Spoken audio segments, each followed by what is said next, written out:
Boys and girls, today we are going to be reading the story The Moon Over Star by Diana Hutz Aston, illustrated by Jerry Pinkney. Once upon a summer's morning in 1969, Grandpa led the singing in church, the light of Sunday gleaming on his silvery head. Through the open windows, our voices sailed over Star, our town. Then we bowed our heads and prayed for the astronauts, Neil Armstrong, Edwin Aldrin, Jr. and Michael Collins. If all went well, a spaceship would land on the moon today, and I dreamed that maybe one day I would go to the moon too. My Gramps thought the space program was a waste of money, but I knew he was praying for them too. I thought about the astronauts' kids and wondered if they were scared but proud. I know I'd be. I slipped my hand into my dad's and whispered so only I could hear. Please bless the astronauts' children, too. Once upon a summer's noon, my cousins and I scouted Gran's watermelon patch for the biggest one. It took 3 of us to carry it to the tub of ice, 3 and a half counting my littlest cousin, Lacey. We decorated the picnic table with pails of wildflowers. Then, our chores done, we built our own spaceship from scraps we found in the barn. T-minus 15 seconds, 12, 11, 10, 9. As the oldest grandchild, I got to be the launch controller and commander, Armstrong. Ignition sequence chart, 6, 5, 4, 3, 2, 1, 0. Liftoff! We have liftoff! We closed our eyes, imagining with all our might the rumble, the roar, and the force of the Saturn rocket blasting the spaceship into the stars. Then we were rushing through space at 25,000 miles per hour. I wonder how many miles it is to the moon, Cousin Carrie said. I've been reading the moon stories in the paper, so I know. About 240,000 miles, I said. And some scientists say it's moving away from us, an inch or so farther every year. I also knew that in May of 1961, a month before I was born, President John F. Kennedy had said America would send men to the moon before the decade was out. Now that President Kennedy was in heaven, I wondered if he could see the astronauts. Was he smiling to know his dream was about to come true? That afternoon, we were helping Gramps with the tractor when Gran hollered, "Come quick, they're landing!" Gramps kept right on tinkering with the engine. The rest of us ran pell-mell for the house and squirmed around the television screen as it glowed with equal parts of moon and the spaceship called Eagle. We heard the voice of Commander Armstrong directing the landing. "Forward, forward," he said. Then the newsman we all knew, Walter Cronkite, exclaimed, "Man on the moon." For a split second we were silent. The whole universe must have been, as we waited to hear the voice of an astronaut 240,000 miles away. And then, "Houston, Tranquility Base here," Commander Armstrong said.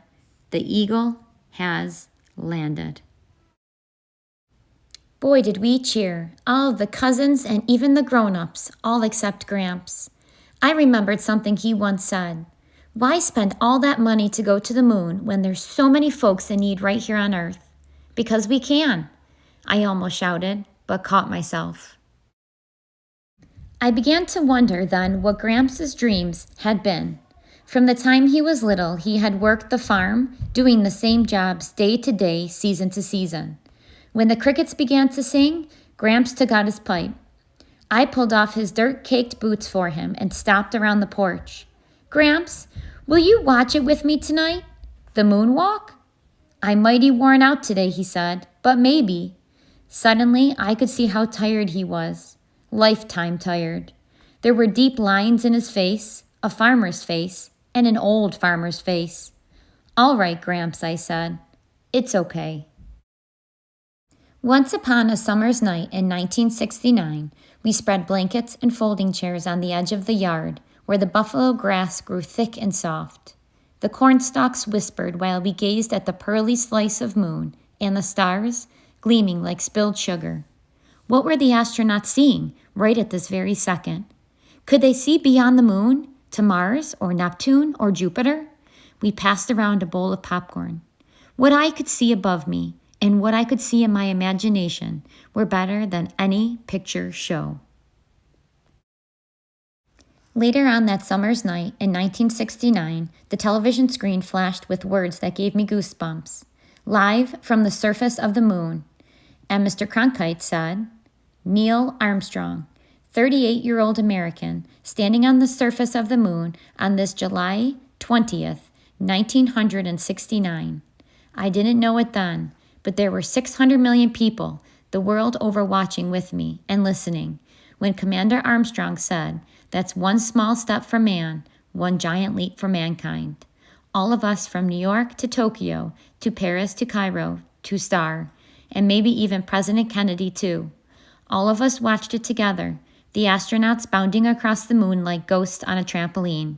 I felt a hand on my shoulder. I reckon that's something to remember, Gramps said quietly. Later, when it was as quiet as the world ever gets, Gramps and I stood together under the moon. What's mankind? I asked him. He puffed on his pipe. It's all of us, he finally said. All of us who've ever lived. All of us still to come. I put my hand in his. Just think, Gramps. If they could go to the moon, maybe one day I could too. Great days, he said. An astronaut in the family. Who'd have thought? I smiled in the dark. My Gramps was proud of me. First airplane I ever saw, I was your age, was right over yonder, Gramps said, nodding toward the cornfield. That was something to see, oh boy. Something to see. A sigh in Gramps' voice made my heart squeeze. Keep on dreaming, May, he said. Just remember we're here now together on the prettiest star in the heavens. Gramps had looked to the moon all of his life. It told him when to plant and when to harvest. And once upon a summer's night, it told me to dream. Boys and girls, after reading a story, I always like to learn a little bit about the author and the illustrator. So the author of this story, Diana Hutz Aston, was 5 years old when astronauts landed on the moon. She grew up in Houston, Texas, home of the Johnson Space Center. Today, Diana's nonprofit organization gives hot air balloon rides to Mexican children in orphanages and rural villages. To her, an important part of writing is thinking and dreaming. The illustrator, growing up, Jerry Pinkney, used artistic skills to overcome a reading problem. He turned the words into pictures in his imagination to understand a story. Jerry has illustrated more than 100 children's books and novels. He has also created paintings for the NASA Art Collection at the Kennedy Space Center. Boys and girls, thanks for listening to my story, and I'll see you next week.